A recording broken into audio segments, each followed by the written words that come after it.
Today's topic is about blood vessels. आज हम लोग ब्लड वेसल्स के बारे में पढ़ते हैं। ब्लड वेसल्स कार्डियोवैस्कुलर सिस्टम का एक पार्ट होता है। ब्लड वेसल्स जो होता है वो ट्यूब लाइक स्ट्रक्चर होता है। इस ट्यूब की हेल्प से जो ब्लड सर्कुलेट होते हैं हमारी बॉडी में उसको हम लोग ब्लड वेसल्स बोलते हैं। 3 तरह का ब्लड वेसल होता है। पहला artery, capillaries and veins. Arteries जो होती है वो ऑक्सीजनेटेड ब्लड को कैरी करती है एंड ये ब्लड को हार्ट से डिफरेंट ऑर्गन तक पहुंचाती है। एंड वेन्स जो होती है वो डीऑक्सीजनेटेड ब्लड को कैरी करती है। ये सारी बॉडी से ब्लड को कलेक्ट करके हार्ट तक पहुंचाती है। और कैपिलरी जो होती है इन दोनों को कनेक्ट करती है, आर्टरीज और veins and capillaries. Vessels are of 3 types. First is artery, second veins and third is capillaries. हम लोग आर्टरी देखते हैं। आर्टरी ऐसी ब्लड वेसल्स होती है जो ऑक्सीजनेटेड ब्लड को हार्ट से अदर बॉडी पार्ट तक पहुंचाती हैं, except pulmonary artery. Pulmonary artery carry करती है डीऑक्सीजनेटेड ब्लड को, जो कि राइट वेंट्रिकल्स में प्रेजेंट होती है, जैसा कि हम लोगों ने एनाटॉमी में पढ़ा था। The wall of the artery is made up of the 3 layers. First is tunica adventitia जो कि आउटर लेयर होती है, सेकंड tunica media जो कि मिडल लेयर होती है and third is tunica interna जो कि इनर लेयर होती है। आर्टरीज में वॉल प्रेजेंट नहीं होती है एंड आर्टरीज फर्दर डिवाइड होकर एट्रियोल्स फॉर्म करती हैं। अभी मैं इस स्ट्रक्चर में आप लोग को दिखा दूंगी। आर्टरीज का कलर रेड होता है। आर्टरीज एंड होती है कैपिलरी में, artery then arterioles then capillary then venules and then veins. ऐसा कुछ अरेंजमेंट होता है ब्लड वेसल्स के स्ट्रक्चर का। आर्टरी का ल्यूमेन स्मॉल होता है एज कम्पेयर टू वेन्स।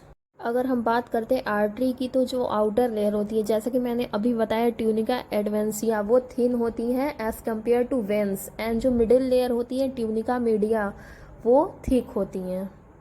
इसमें जो ब्लड का मूवमेंट होता है वो हाई प्रेशर से होता है, बिकॉज ये डाउनवर्ड डायरेक्शन में मूव करती हैं। जैसा कि आप लोगों ने स्ट्रक्चर में देखा होगा आर्टरी कैपिलरी, तो ये डाउनवर्ड डायरेक्शन में मूव करेंगी, तो इस वजह से इनका मतलब प्रेशर जो होता है वो बहुत ज़्यादा होता है। And then second is veins. Veins ऐसे ब्लड वेसल्स हैं जो डीऑक्सीजनेटेड ब्लड को सारे बॉडी पार्ट से कलेक्ट करके हार्ट तक पहुंचाते हैं, except pulmonary vein, because pulmonary vein carry the oxygenated blood. जैसा कि हम लोगों ने एनाटॉमी ऑफ हार्ट में देखा था, जो पल्मोनरी वेन्स होता है वो लेफ्ट एट्रियम में प्रेजेंट होता है। तो लंग में जब प्यूरिफाई होके आता है ब्लड, तो पल्मोनरी वेन्स के थ्रू लेफ्ट एट्रियम में आता है, तो ये कैरी करेंगे डीऑक्सीजनेटेड ब्लड को। एंड जो वेन्स की वॉल होती है वो भी 3 लेयर में डिवाइड होती है। पहला हमारा ट्यूनिका एडवेंसिया जो कि आउटर लेयर होती है, second is tunica media middle layer होती है, थर्ड इज ट्यूनिका इंटरना जो कि इनर लेयर होती है। ये सेम एज आर्टरी की तरह ही होती है, लेकिन उसके जस्ट अपोजिट होती है। जैसा कि उसका आउटर लेयर मैंने बताया था कि थिन होती है, तो इसमें जो आउटर लेयर एडवेंसिया है वो थिक होती है एंड मिडिल लेयर उसकी थिक थी तो इसकी थिन होती हैं। फर्दर डिवाइड होकर वेन्यूल्स फॉर्म करता है। वेन्स ब्लू इन कलर का होता है।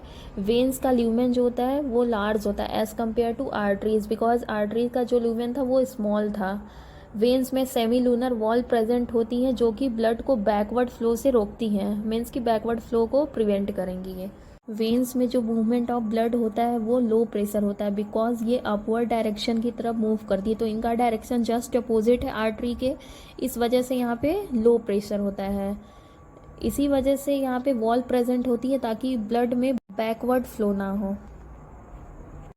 The next is capillary. The connection between the artery and veins called the capillary. Veins और आर्टरी को जो कनेक्ट करती है उसको हम लोग कैपिलरी बोलते हैं। From the capillaries the exchange of substances occur. Capillary की वजह से ही हमारा जो एक्सचेंज होता है अकर होता है। कैपिलरी में सिंगल लेयर प्रेजेंट होती हैं जो कि एंडोथेलियन सेल की बनी होती हैं।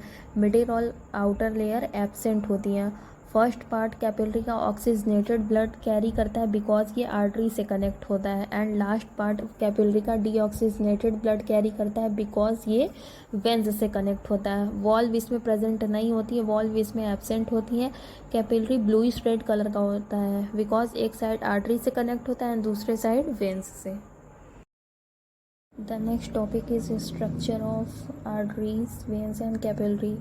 सबसे पहले हम आर्टरीज और वेन्स की कैपिलरी देखते हैं। दोनों सेम ही होता है, थोड़ा माइनर डिफरेंस होता है, वो मैं आपको बताऊंगी अभी। ब्लड वेसल्स की जो वॉल होती है वो 3 लेयर में डिवाइड होती हैं। पहला होता है tunica interna, second tunica media, third tunica एडवेंसिया।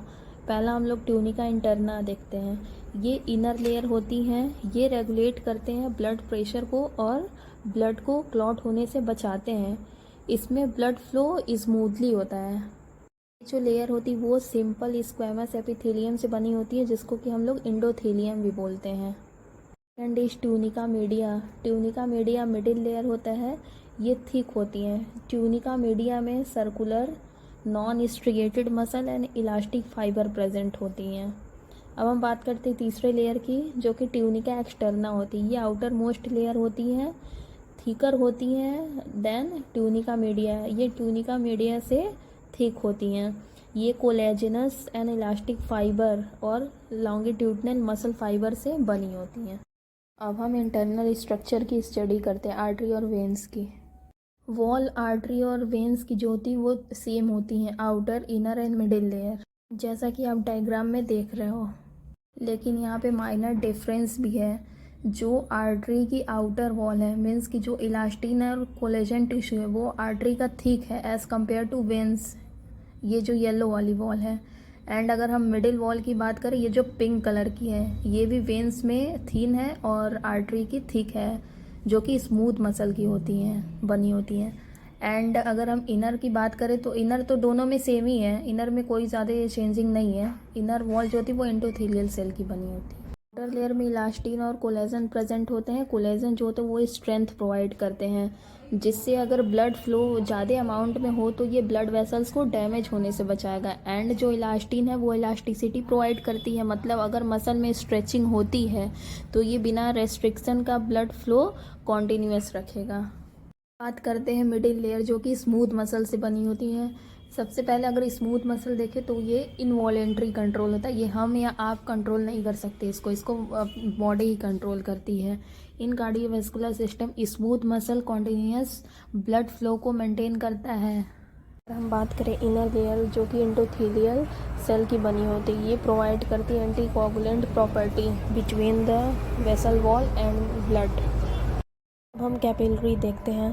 Capillary में सिंगल लेयर प्रेजेंट होती हैं, जो कि इनर लेयर फॉर्म करती है। ये इंडोथेलियल सेल से बनी होती है, इसमें आउटर और मिडल लेयर एब्सेंट होता है। ये कंट्रोल करती है फ्लो ऑफ फ्लूइड को, न्यूट्रिएंट को और गैसेस को, क्योंकि इसकी वॉल जो होती है वो थिन होती है।